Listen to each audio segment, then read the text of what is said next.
नमस्कार दोस्तों, स्वागत है आपका मेरे चैनल पे। तो दोस्तों, जैसा कि यूपी होमगार्ड का 13वां प्रैक्टिस सेट लेकर के मैं आ गया हूँ। ठीक है दोस्तों, तो चलिए शुरू करते हैं अपना ये आज का 13वां प्रैक्टिस सेट दोस्तों। ठीक है, तो हमारा जो आज का पहला प्रश्न है वो है, उत्तर प्रदेश में सबसे ज़्यादा कौन सी मिट्टी पाई जाती है। तो दोस्तों, उत्तर प्रदेश में जो सबसे ज़्यादा मिट्टी पाई जाती है वो आपकी जलोढ़ मिट्टी पाई जाती है दोस्तों। ठीक है, जलोढ़ मिट्टी यूपी में सबसे ज़्यादा पाई जाती है। और प्रश्न नंबर 2 है दोस्तों, राकर मिट्टी उत्तर प्रदेश के किस क्षेत्र में पाई जाती है। तो दोस्तों, जो राकर मिट्टी है वो यूपी के बुंदेलखंड क्षेत्र में पाई जाती है दोस्तों। ठीक है, और प्रश्न नंबर 3 है हमारा, उत्तर प्रदेश में ऊसर मिट्टी को और किस नाम से जाना जाता है। तो दोस्तों, ऊसर मिट्टी को यूपी में रेह या कलर कहा जाता है दोस्तों। ठीक है, रे बहुत ज़्यादा मात्रा में कहा जाता है, कलर तो कहीं कहीं पर कहा जाता है। ठीक है, तो इसे ध्यान रखिएगा आप लोग, ये पूछा जाता है। और प्रश्न नंबर 4 दोस्तों, भाबर क्षेत्र में किस प्रकार की मिट्टी पाई जाती है। तो दोस्तों, भाबर क्षेत्र में आपका कंकरीली और पथरीली मिट्टी पाई जाती है दोस्तों। ठीक है, तो इसे आप लोग ध्यान रखिएगा। और प्रश्न नंबर 5 है, उत्तर प्रदेश में सबसे ज़्यादा गेहूं का उत्पादन किस जिले में होता है। तो दोस्तों, यूपी के गोरखपुर जिले में गेहूं का सबसे ज़्यादा उत्पादन होता है दोस्तों। ठीक है, और प्रश्न नंबर 6 दोस्तों, प्रतापगढ़ किसके उत्पादन के लिए पूरे देश में प्रसिद्ध है। तो दोस्तों, प्रतापगढ़ आपका आंवला उत्पादन के लिए पूरे देश में प्रसिद्ध है दोस्तों। ठीक है, तो इसे भी आप लोग ध्यान में रखिएगा। और प्रश्न नंबर 7 है दोस्तों, उत्तर प्रदेश का दुग्ध उत्पादन में भारत में कौन सा स्थान है। तो दोस्तों, यूपी का दुग्ध उत्पादन में भारत में पहला स्थान है दोस्तों। ठीक है, तो इसे भी आप लोग ध्यान में रखिएगा। और प्रश्न नंबर 8 है, करेला झील उत्तर प्रदेश के किस जिले में स्थित है। तो दोस्तों, जो करेला झील है वो आपका यूपी के लखनऊ जिले में स्थित है दोस्तों। ठीक है, और प्रश्न नंबर 9 है दोस्तों, सुरहा ताल झील उत्तर प्रदेश के किस जिले में है। तो दोस्तों, जो सुरहा ताल झील है वो आपका बलिया जिले में है दोस्तों। ठीक है, तो ये भी पूछा जाता है प्रश्न, ये भी अच्छा प्रश्न है। और प्रश्न नंबर 10 है, औंधी ताल झील उत्तर प्रदेश के किस शहर में है। तो दोस्तों, जो औंधी ताल झील है ये आपका वाराणसी शहर में है दोस्तों। ठीक है, तो इसे भी आप लोग ध्यान रखिएगा, ये भी पूछ सकता है। और प्रश्न नंबर 11 दोस्तों, संविधान के किस अनुच्छेद में ग्राम पंचायत का गठन वर्णित है। तो दोस्तों, अनुच्छेद 40 में ग्राम पंचायत का गठन वर्णित है दोस्तों। ठीक है, और प्रश्न नंबर 12 है, शिक्षा का अधिकार किस वर्ष से लागू हुआ था। तो दोस्तों, 1 अप्रैल 2010 से शिक्षा का अधिकार लागू हुआ था। ठीक है दोस्तों, और प्रश्न नंबर 13 है, संविधान की 11वीं अनुसूची किससे संबंधित है। तो दोस्तों, जो 11वीं अनुसूची है वो आपका पंचायती राज से संबंधित है दोस्तों। ठीक है, और प्रश्न नंबर 14 है दोस्तों, राष्ट्रपति को महाभियोग द्वारा हटाने की प्रक्रिया किस देश से ली गई है। तो दोस्तों, जो राष्ट्रपति को महाभियोग द्वारा हटाने की प्रक्रिया है वो आपका अमेरिका से लिया गया दोस्तों। ठीक है, और प्रश्न नंबर 15 है, लोकसभा में एससी और एसटी के लिए आरक्षण किस अनुच्छेद में है। तो दोस्तों, जो लोकसभा में एससी और एसटी के लिए आरक्षण है वो आपका अनुच्छेद 330 में है दोस्तों। ठीक है, तो इसे भी आप लोग ध्यान रखिएगा। और प्रश्न नंबर 16 दोस्तों, वित्तीय आपातकाल अब तक भारत में कितनी बार लगा है। तो दोस्तों, जो वित्तीय आपातकाल है वो अब तक भारत में एक बार भी नहीं लगा है दोस्तों। ठीक है, तो इसे आप लोग ध्यान रखिएगा, ये भी मोस्ट इंपॉर्टेंट क्वेश्चन है, ये भी पूछता है दोस्तों, तो इसे आप लोग इसको ध्यान से करना है। ठीक है, और प्रश्न नंबर 17 है, संविधान की 7वीं अनुसूची किससे संबंधित है। तो दोस्तों, जो संविधान की 7वीं अनुसूची है वो आपका केंद्र और राज्यों के बीच शक्तियों के विभाजन से संबंधित है दोस्तों। ठीक है, और प्रश्न नंबर 18 है, भारत के पहले लोकपाल कौन बने थे। तो दोस्तों, जो भारत के पहले लोकपाल बने थे दोस्तों वो आपके पिनाकी चंद्र घोष जी बने थे। ठीक है, और प्रश्न नंबर 19 है दोस्तों, नगर पालिका से संबंधित अनुसूची कौन सी है। तो दोस्तों, 12वीं अनुसूची आपकी नगर पालिका से संबंधित दोस्तों। ठीक है, और प्रश्न नंबर 20 है दोस्तों, राज्यसभा का सदस्य बनने की न्यूनतम आयु क्या है। तो दोस्तों, 30 वर्ष आपकी न्यूनतम आयु है राज्यसभा का सदस्य बनने के लिए। ठीक है, तो इसे भी आप लोग ध्यान में रखिएगा। और प्रश्न नंबर 21 है दोस्तों, हाइड्रोफोबिया बीमारी किसके काटने से होती है। तो दोस्तों, पागल कुत्ते के काटने से हाइड्रोफोबिया होता है। ठीक है, और ये रेबीज वायरस के कारण होता है, तो इसे आप लोग ध्यान में रखिएगा। इसमें होता क्या है कि आदमी कुत्ते की तरह व्यवहार करने लगता है, जीभ बाहर निकल कर हाँफने लगता है और भौंकने लगता है, और उसे पानी से डर भी लगता है, लेकिन कुछ दिन बाद उसकी मृत्यु भी हो जाती है। इसमें रेबीज का अभी तक कोई इलाज नहीं बना दोस्तों। और प्रश्न नंबर 22 है, मानव शरीर की सबसे छोटी हड्डी कौन सी है। तो दोस्तों, जो स्टेप्स या स्टेपीज है वो मानव शरीर की सबसे छोटी हड्डी है और ये कान में पाई जाती है। ठीक है, तो ये भी कभी कभी पूछ लेता है कि स्टेपीज कहाँ पाई जाती है। और प्रश्न नंबर 23 दोस्तों, कोशिका की खोज किसने की थी। तो दोस्तों, रॉबर्ट हुक जी ने कोशिका की खोज की थी 1665 ईस्वी में दोस्तों। ठीक है, और प्रश्न नंबर 24 है, दूध की शुद्धता किस यंत्र से मापी जाती है। तो दोस्तों, लैक्टोमीटर से आपका दूध की शुद्धता को मापा जाता है दोस्तों। ठीक है, और प्रश्न नंबर 25 है, प्रकाश वर्ष किसका मात्रक है। तो दोस्तों, प्रकाश वर्ष दूरी का मात्रक है। ठीक है, और प्रश्न नंबर 26 है, पास्कल किसका मात्रक है। तो दोस्तों, पास्कल आपका दाब का मात्रक है। ठीक है, और प्रश्न नंबर 27 दोस्तों, कौन सा विटामिन गर्म करने पर नष्ट हो जाता है? तो दोस्तों विटामिन सी गर्म करने पर नष्ट हो जाता है, ठीक है, तो इसे भी ध्यान रखना है। और प्रश्न नंबर 28 है, हेपेटाइटिस शरीर के किस अंग को प्रभावित करता है? तो दोस्तों हेपेटाइटिस आपका यकृत को प्रभावित करता है दोस्तों, ठीक है। और प्रश्न नंबर 29 है, सूर्य की रोशनी में कौन सा रंग सबसे ज़्यादा विचलित होता है? तो दोस्तों बैगनी रंग सूर्य की रोशनी में सबसे ज़्यादा विचलित होता है, ठीक है। और प्रश्न नंबर 30 है, शुष्क बर्फ किसे कहते हैं? ड्राई आइस, ठीक है दोस्तों। तो ठोस कार्बन डाइऑक्साइड को शुष्क बर्फ कहते हैं दोस्तों, ठीक है। इसका सूत्र CO2 होता है, तो इसे भी आप लोगों को ध्यान में रखना है, यह भी अच्छा प्रश्न पूछता है। और प्रश्न नंबर 31 है दोस्तों, भारत का नेपोलियन किसे कहा जाता है? तो दोस्तों समुद्रगुप्त को भारत का नेपोलियन कहा जाता है, ठीक है, ये भी पूछा जाता है, ये भी अच्छा क्वेश्चन है। और प्रश्न नंबर 32 है, हर्यक वंश का अंतिम शासक कौन था? तो दोस्तों नागदशक हर्यक वंश का अंतिम शासक था दोस्तों, ठीक है। और प्रश्न नंबर 33 है दोस्तों, शिमला समझौता किस वर्ष हुआ था? तो दोस्तों 1972 में शिमला समझौता हुआ था, ठीक है। और प्रश्न नंबर 34 है दोस्तों, पूना पैक्ट 1932 किसके बीच हुआ था? तो दोस्तों गांधी जी और डॉक्टर BR अम्बेडकर के बीच पूना पैक्ट हुआ था दोस्तों, ठीक है, 1932 ईस्वी में, तो इसे भी आप लोगों को ध्यान रखना है। और प्रश्न नंबर 35 है, आज़ाद हिंद फौज की स्थापना कहाँ हुई थी? तो दोस्तों सिंगापुर में आज़ाद हिंद फौज की स्थापना हुई थी, ठीक है। और प्रश्न नंबर 36 है दोस्तों, चौरी चौरा कांड उत्तर प्रदेश के किस जिले में हुआ था? तो दोस्तों उत्तर प्रदेश के गोरखपुर जिले में चौरी चौरा कांड हुआ था दोस्तों, ठीक है, तो इसे भी ध्यान रखिएगा। और प्रश्न नंबर 37 है, भारत छोड़ो आंदोलन कब शुरू हुआ था? तो दोस्तों 8 अगस्त 1942 में भारत छोड़ो आंदोलन शुरू हुआ था दोस्तों, ठीक है। और प्रश्न नंबर 38 है, स्वराज पार्टी की स्थापना कब हुई थी? दोस्तों 1923 ईस्वी में स्वराज पार्टी की स्थापना हुई थी, ठीक है। और प्रश्न नंबर 39 है, सत्यार्थ प्रकाश पुस्तक के लेखक कौन है? तो दोस्तों स्वामी दयानंद सरस्वती जी सत्यार्थ प्रकाश पुस्तक के लेखक हैं दोस्तों, ठीक है, तो इसे भी ध्यान रखिएगा। और प्रश्न नंबर 40 है दोस्तों, लौह पुरुष किसे कहा जाता है? दोस्तों सरदार वल्लभ भाई पटेल जी को लौह पुरुष कहा जाता है दोस्तों, ठीक है। और प्रश्न नंबर 41 है दोस्तों, होमगार्ड विभाग का आदर्श वाक्य क्या है? तो दोस्तों जो होमगार्ड विभाग का आदर्श वाक्य है वो है निष्काम सेवा, ठीक है, तो इसे आप लोग ध्यान में रखिएगा। ये आदर्श वाक्य पूछा जाता है, जैसे कि यूपी पुलिस का अगर पूछ ले तो उसका जो है कि संस्कृत में है परित्राणायाम च दुष्कृताम, ऐसे कुछ करके है। तो सुरक्षा आपकी संकल्प हमारा यूपी पुलिस का है और होमगार्ड का निष्काम सेवा है, ठीक है, तो इसे ध्यान रखना है। और प्रश्न नंबर 42 है, पुलिस की गाड़ी पर लाल नीली बत्ती किसका प्रतीक है? तो दोस्तों जो पुलिस की गाड़ी पर लाल नीली बत्ती है वो आपका आपातकालीन सेवा का प्रतीक है दोस्तों, ठीक है। और प्रश्न नंबर 43 दोस्तों, होमगार्ड को ड्यूटी पर बुलाने की प्रक्रिया को क्या कहते हैं? तो दोस्तों होमगार्ड को ड्यूटी पर बुलाने की प्रक्रिया को कॉल आउट कहते हैं, ठीक है।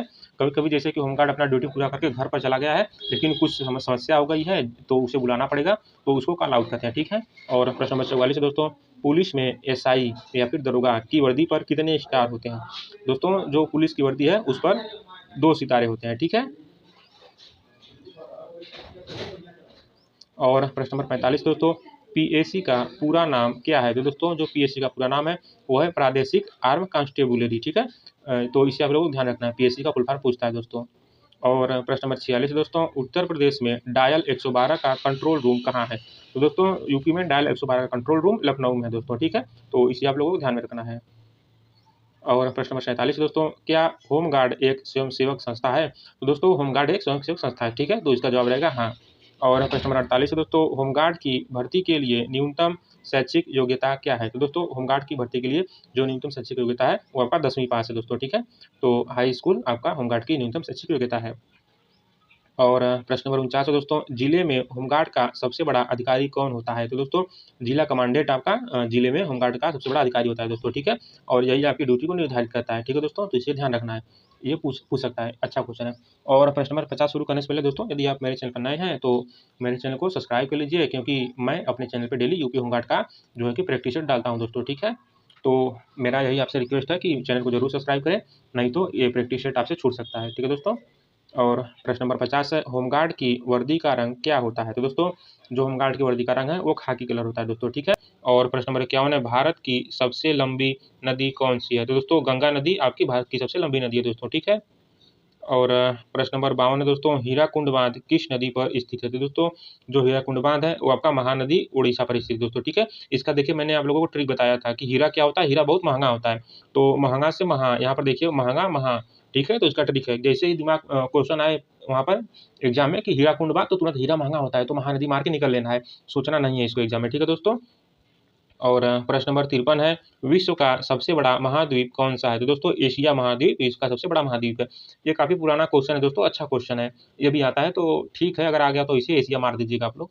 और प्रश्न नंबर 54 है, भारत में सबसे ज़्यादा वन किस राज्य में है? तो दोस्तों मध्य प्रदेश में सबसे ज़्यादा वन क्षेत्र पाया जाता है दोस्तों, ठीक है।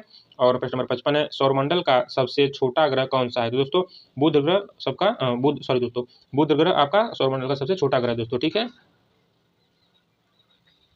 और प्रश्न नंबर 56 है दोस्तों, भारत की मानक समय रेखा कहाँ से गुजरती है? दोस्तों जो भारत की मानक समय रेखा है वो आपका मिर्जापुर उत्तर प्रदेश से होकर के गुजरती है दोस्तों, ठीक है।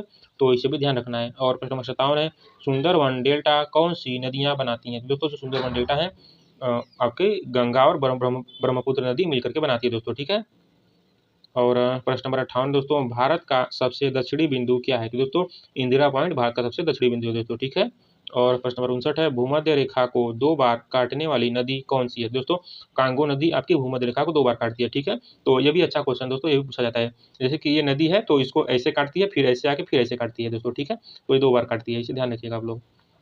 और प्रश्न नंबर 60 दोस्तों, नाथुला दर्रा भारत के किस राज्य में है? तो दोस्तों जो नाथुला दर्रा है वो आपका भारत के सिक्किम राज्य में दोस्तों, ठीक है।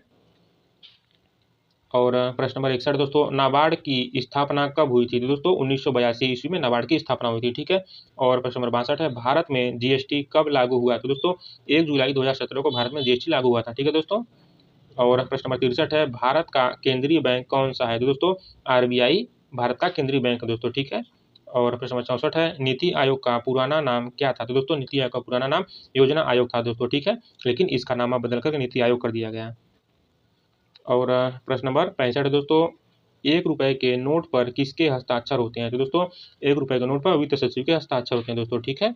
और 1 रुपए का नोट वित्त मंत्रालय छापता है दोस्तों, ठीक है। और प्रश्न नंबर 66 है हमारा, विश्व पर्यावरण दिवस कब मनाया जाता है? तो दोस्तों 5 जून को विश्व पर्यावरण दिवस मनाया जाता है दोस्तों, ठीक है। ये भी काफ़ी बार पूछा जाता है। और प्रश्न नंबर 67 दोस्तों, राष्ट्रीय खेल दिवस कब मनाया जाता है? तो दोस्तों 29 अगस्त को राष्ट्रीय खेल दिवस मनाया जाता है दोस्तों, ठीक है। और प्रश्न नंबर 68 है, विश्व मानवाधिकार दिवस कब मनाया जाता है? तो दोस्तों 10 दिसंबर को विश्व मानवाधिकार दिवस मनाया जाता है, ठीक है। और प्रश्न नंबर 69 दोस्तों, डिस्कवरी ऑफ इंडिया पुस्तक किसने लिखी थी? दोस्तों जवाहरलाल नेहरू जी ने डिस्कवरी ऑफ इंडिया पुस्तक लिखी दोस्तों, ठीक है। और प्रश्न नंबर 70 है, पंचतंत्र के लेखक कौन है? दोस्तों विष्णु शर्मा जी पंचतंत्र के लेखक हैं दोस्तों, ठीक है।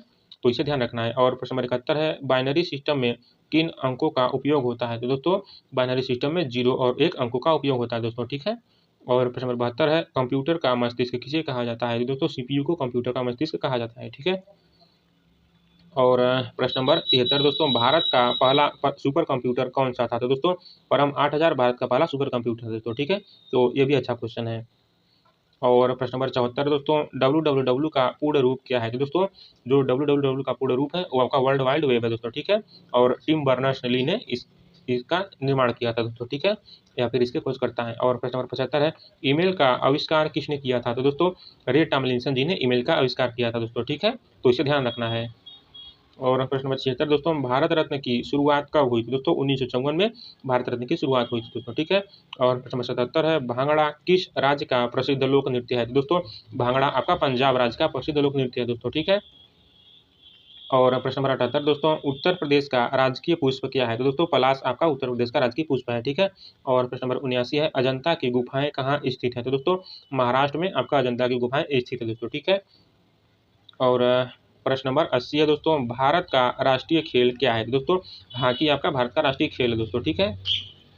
और प्रश्न नंबर 81 दोस्तों, गेटवे ऑफ इंडिया कहाँ स्थित है? तो दोस्तों गेटवे ऑफ इंडिया आपका मुंबई में स्थित है, ठीक है। और प्रश्न नंबर 82 है, वंदे मातरम किसने लिखा था? तो दोस्तों बंकिम चंद्र चटर्जी जी ने वंदे मातरम लिखा था दोस्तों, ठीक है।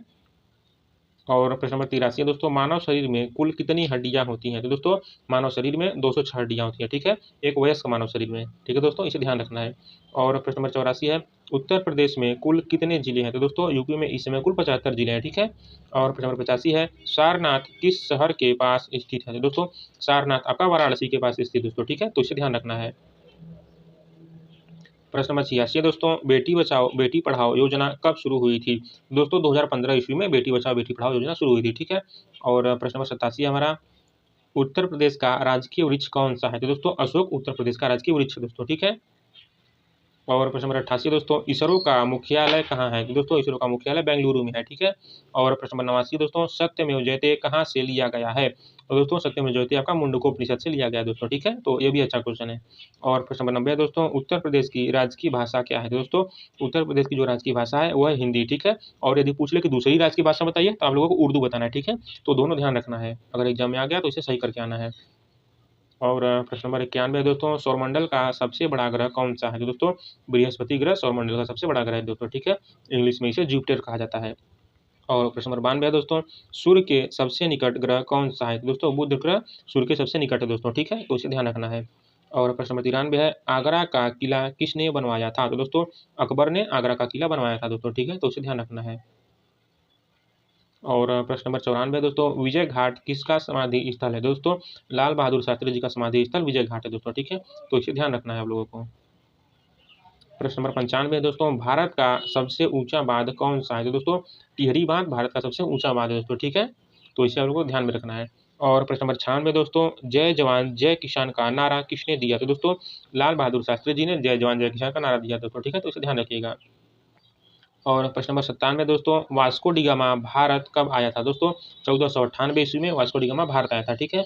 और प्रश्न नंबर 98 है, इंसुलिन का प्रयोग किस बीमारी में होता है? तो दोस्तों जो इंसुलिन का उपयोग है वो आपका मधुमेह मधुमेह या फिर शुगर बीमारी में होता है दोस्तों, ठीक है। तो शुगर के बीमारी में आपका इंसुलिन लगाया जाता है दोस्तों, ठीक है।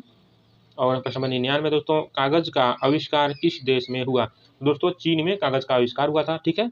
और प्रश्न नंबर 100 है दोस्तों, होमगार्ड स्थापना दिवस कब मनाया जाता है? तो दोस्तों 6 दिसंबर को होमगार्ड स्थापना दिवस मनाया जाता है, ठीक है। तो ये इंपॉर्टेंट क्वेश्चन है, इसे ध्यान रखिएगा, ये पूछ सकता है, ठीक है। 6 दिसंबर को होमगार्ड स्थापना दिवस मनाया जाता है, ठीक है दोस्तों। तो दोस्तों ये थे हमारे आज का 13वां यूपी होमगार्ड का प्रैक्टिस सेट दोस्तों, ठीक है। तो इस बार भी काफ़ी अच्छे क्वेश्चन थे हमेशा की तरह दोस्तों, ठीक है। तो यदि आप मेरे चैनल पर नए हैं तो मेरा रिक्वेस्ट है कि मेरे चैनल को सब्सक्राइब कर लीजिए, ताकि आपके पास भी यूपी होमगार्ड का जो है कि प्रैक्टिस सेट पहुँचा रहे दोस्तों, ठीक है। क्योंकि अब जैसे जैसे समय बीतता जा रहा है और परीक्षा की जो है तारीख नज़दीक आती जा रही है दोस्तों, ठीक है। तो चैनल को सब्सक्राइब करके रखिए। और यदि कोई आपका फ्रेंड हो या फिर कोई रिलेशन का हो जो कि यूपी होमगार्ड का फॉर्म भरा हुआ है, तो मेरा रिक्वेस्ट है कि ये वीडियो उसे आप शेयर कर दीजिए, ठीक है दोस्तों, ताकि उसे भी कुछ हेल्प हो जाए, ठीक है। तो आज के लिए बस इतना ही। कल फ्री मिलेंगे दोस्तों और भी अच्छे क्वेश्चन से भरे प्रैक्टिस सेट के साथ। तब तक के लिए नमस्कार दोस्तों, ठीक है।